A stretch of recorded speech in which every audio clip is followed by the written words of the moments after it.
estrategia del día es traída para vos por bloomberlinia.com. Muy buenos días, estrategas. Soy Francisco Aldaya, jefe del Buró de Argentina en bloomberlinia.com, y hoy les voy a comentar las 3 noticias más importantes para que arranquen su día. Además, Mariano Espina con lo último de la política en recintos del poder. Como siempre, no se olviden de darle clic al botón para seguir a este podcast, de compartir este capítulo, de activar las notificaciones y si les gusta lo que hacemos acá de lunes a viernes, ¿por qué no darnos un 5 estrellas en Spotify o un pulgar arriba en YouTube? 1. El desempleo en Argentina cerró el 2025 en 7,5%, esto según datos del INDEC, una suba de 1,1 punto porcentual contra el mismo trimestre del año pasado y bastante por encima del 5,7% que había dejado la gestión de Alberto Fernández. El dato tomó por sorpresa al mercado, teniendo en cuenta que el último REM del Banco Central había marcado una expectativa del 6,7%. El Gran Buenos Aires fue la región más afectada por la desocupación, con 8,6%, seguida por la región pampeana con 7,7%. En el otro extremo, el noroeste registró la menor tasa con 4,2%, mientras que la Patagonia se ubicó en 4,8%, en buena medida traccionadas por la actividad minera y energética. Mientras vamos cerrando el primer trimestre del 2026, lo que hace especialmente importante al número de desocupación es la pregunta que abre de cara al 2027. ¿Se creará empleo lo suficientemente rápido rumbo a las presidenciales? O puesto de otro modo, ¿subirá mucho más el desempleo en este año y medio? El gobierno viene mostrando resultados concretos en la baja de la inflación, el superávit fiscal, la compra de dólares e inversiones en el marco del RIGI, pero por el momento el mercado laboral es donde esos logros macro todavía no han tenido su correlato, sin poder romper una tendencia de estancamiento que viene desde el cepo de Cristina. Si el desempleo sigue subiendo y se acerca hipotéticamente al 10%, la pregunta que se harán los inversores es si el humor social va a aguantar incluso en un escenario donde la inflación siga bajando y algunos salarios repunten. La reforma laboral que se sancionó en extraordinarias en febrero apunta justamente a flexibilizar la contratación y facilitar la reasignación de trabajadores desde sectores que se achican hacia los que crecen, pero la realidad es que no sabemos qué tan rápido se va a dar ese proceso y cuánto podría perjudicar electoralmente al gobierno si se hace lento. Milei dijo esta semana que 11 de 15 sectores del PBI están creciendo y que el desarrollo es desequilibrado por naturaleza, pero la foto del empleo todavía no acompaña esa narrativa. En otras palabras, en lo que va de su gestión no ha habido creación neta de empleo. Y probablemente sea una de las variables más sensibles a nivel político a las que se enfrentará el gobierno de acá a las elecciones de octubre del año que viene.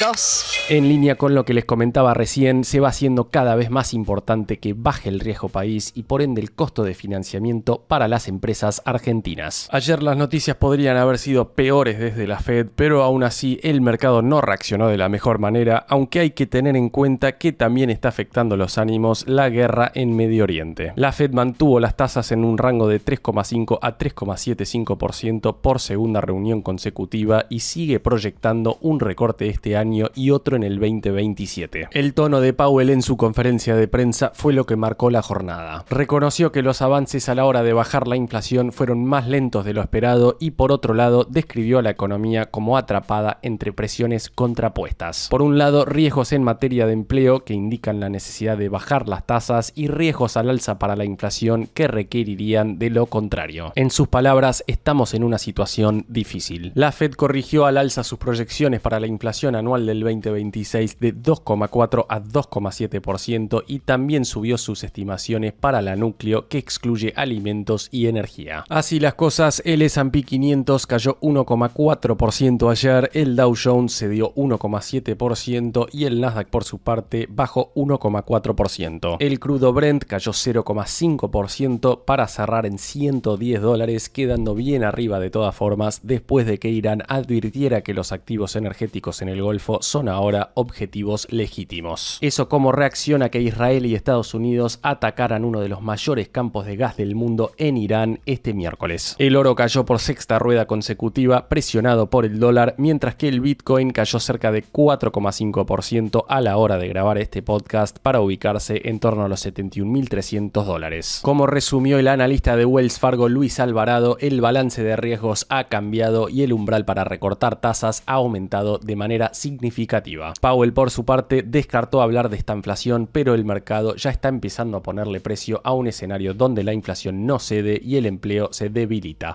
3. Buenas noticias en el frente judicial para la Argentina, con la Corte de Apelaciones del Segundo Circuito de Nueva York accediendo al pedido del país de suspender todos los procesos vinculados al juicio por la expropiación de YPF del 2012, incluyendo el pedido de desacato que había presentado Burford Capital. En otras palabras, todos los pedidos de los demandantes, desde el acceso a los chats de Caputo al embargo de acciones de YPF, quedan en stand-by hasta que la Corte de Apelaciones se pronuncie sobre la apelación argentina contra el fallo de $16.000 millones de la jueza Loreta Presca. El gobierno calificó la decisión como histórica y sin precedentes, mientras que el experto en litigios contra el Estado, Sebastián Maril, estimó que la apelación principal podría salir mucho más rápido de lo que todos esperan. Recuerdo y enfatizo que Burford Capital había pedido embargar activos del Estado y hasta había llegado al punto de solicitar los celulares de 36 funcionarios y exfuncionarios. Y siguiendo con noticias vinculadas a empresas argentinas, Mercado Libre informó una inversión de $115 millones, esto para construir un nuevo centro de almacenamiento en Escobar, provincia de Buenos Aires. Parte de su plan para invertir más de $3.000 millones en el país, estamos hablando de 100.000 metros cuadrados y la capacidad para procesar hasta 130.000 productos por día, lo que generará 1.300 empleos directos. Uber, por su parte, anunció una inversión de $500 millones esta semana para los próximos 3 años, con el objetivo de relanzar Uber Eats, expandir la movilidad y consolidar a la Argentina como mercado prioritario a nivel regional. Su CEO, Dara Khosrowshahi, dijo que Argentina es uno de los mercados de mayor crecimiento para la empresa. Y cierro comentándoles que tras el anuncio de inversión de TGS para exportar gases derivados de la producción de hidrocarburos en Vaca Muerta, llegó otro anuncio para el RIGI en el día de ayer. Esta vez de la mano de Mega, que es propiedad de YPF, Petrobras y Dow. La empresa dijo que va a presentar un RIGI por $320 millones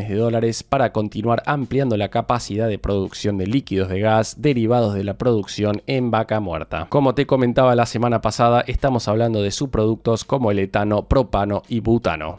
Antes de pasar a recintos del poder con Mariano Espina, veamos rápidamente cómo cerraron los mercados ayer. El S&P Merval subió 1,4%, fue una jornada más roja que verde para las acciones argentinas en Wall Street, con subas de hasta 9,5% para Decoagro y caídas de hasta 3% para Corporación América y Bioceres, que cayó 11,1%. El papel de la biotech argentina ya cotiza por debajo de los 40 centavos de dólar. Los bonos en dólares, por su parte, operaron a la baja con rojos de hasta 1,4%, dejando al riesgo país en torno a los 610 puntos. El dólar blue cerró en 1.435, el MEP en 1.427 y el contado con liqui en 1.473. En cuanto al oficial, el mayorista quedó en 1.415 y el minorista bajó levemente a 1.394 pesos. En materia de tasas, la LECAPA abril quedó en 26% y la caución a un día cerró en 18%. El Banco Central, por su parte, compró $58 millones, pero las reservas brutas cayeron por segunda jornada consecutiva hasta $44.495 millones.